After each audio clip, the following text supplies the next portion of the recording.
Bayangkan sebuah negara yang dulu hampir tak punya jalan beraspal, penduduknya kebanyakan buta huruf, cuma segelintir orang yang pernah kuliah, dan seakan-akan harapan kemakmuran hanyalah mimpi di siang bolong. Negara ini bukan dari cerita dongeng, tetapi benar-benar ada. Namanya Botswana. Namun, jangan salah. Botswana bukan cuma selamat dari awal yang suram. Ia justru jadi negara paling tidak korup di daratan Afrika dan meroket jadi salah satu ekonomi yang paling bebas di benua tersebut. Bahkan skor ekonomi Botswana menyaingi negara-negara seperti Brasil dan Turki. Gimana caranya Botswana bisa berubah dari nyaris nggak ada apa-apanya jadi bintang terang di Afrika? Yuk kita kulik bareng. Awal kisah Botswana dimulai pada masa kolonial, ketika tanah mereka dikenal dengan nama Bechuanaland. Nah, di saat negara-negara lain di Afrika jadi ajang perebutan sengit antara penjajah, suku Tswana di Botswana memilih langkah yang nggak biasa. Mereka minta perlindungan ke kerajaan Inggris, bukan karena mereka fans berat Inggris, tapi lebih karena mendingan ditindas sama yang satu daripada disikat sama semuanya. Akhirnya, Inggris setuju membentuk protektorat Bechuanaland. Kolonialisme di Botswana memang tetap eksploitatif, namanya juga penjajahan, tapi levelnya nggak sebrutal tetangga-tetangganya. Inggris cenderung membiarkan lembaga lokal tetap berjalan dan hanya menerapkan pemerintahan tidak langsung. Bisa dibilang penjajahnya numpang lewat aja, nggak terlalu mengacak-acak dapur rumah lah ya. Tentu saja ada satu episode drama yang gak kalah menarik. Kisah Sir Seretse Khama. Ia adalah pewaris kepala suku Bangwato, namun cintanya pada Ruth Williams, perempuan kulit putih dari Inggris, menuai protes keras. Bahkan pemerintah kolonial Cape yang masih menganut apartheid waktu itu sampai bikin Inggris mengusir Khama dari tanah kelahirannya. Tapi plot twist cukup apik terjadi.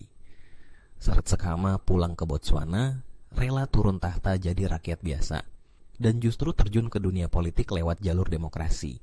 Kisah cinta lintas bangsa itu pada akhirnya berdampak besar loh. Seretse kembali sebagai warga sipil lalu mendirikan Partai Demokrat, dan pada 1966 Botswana resmi merdeka.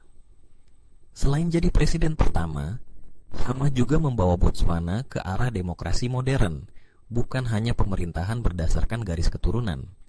Jadi, bisa dibilang Botswana lahir sebagai negara demokrasi modern dengan sedikit bumbu kisah cinta tak biasa. Namun, jangan bayangkan Botswana versi saat itu seperti yang kita lihat sekarang. Waktu itu cuma ada 12 km jalan beraspal, mungkin kalau lari maraton bisa dapat 2 putaran. Lulusan universitas bisa dihitung pakai jari. Hampir semua warganya buta huruf dan kas negara mengandalkan bantuan Inggris hampir setengahnya.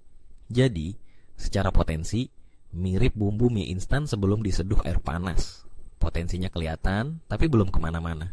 Banyak negara Afrika usai merdeka malah terjebak radikalisme, kekacauan politik, atau nasionalisme ekstrem, yang kadang justru menindas rakyat sendiri. Botswana, mereka memilih cara yang nyantai tapi cerdas. Seretse Khama dan pemimpin-pemimpin berikutnya mengambil jalur pragmatis, mengundang investasi asing, tapi tetap pakai strategi agar hasil tambang, terutama berlian, dinikmati oleh rakyat. Pemerintah tidak menasionalisasikan perusahaan besar secara membabi buta, melainkan membangun kemitraan. Dan yang paling penting, mereka memprioritaskan pendidikan dan hukum. Kuncinya ada 2, konsistensi dan transparansi. Pencurian uang negara bukan berarti nggak pernah ada, tapi levelnya jelas di bawah negara tetangga. Pejabat harus jaga reputasi, karena siapa sih yang mau dicap si paling korup di WhatsApp grup lingkaran birokrat? Dengan pengelolaan yang rapi, Botswana bisa membangun jalan, sekolah, dan pelayanan kesehatan. Bukan berarti tanpa tantangan ekonomi dan sosial tetap ada. Plus, godaan untuk jadi korupsi berjamaah selalu mengintai. Tapi kebijakan pragmatis dan demokrasi yang matang menjaga Botswana tetap di jalur. Kini Botswana jadi inspirasi negara berkembang lain. Kisah mereka membuktikan bahwa kombinasi strategi cerdas, transparansi, dan sedikit keberanian untuk beda bisa membawa negara dari nyaris nggak punya apa-apa menjadi kisah sukses yang luar biasa. Jadi, siapa tahu di balik kisah cinta dan sedikit humor dalam perjalanan sejarah, ada rahasia untuk masa depan yang lebih cerah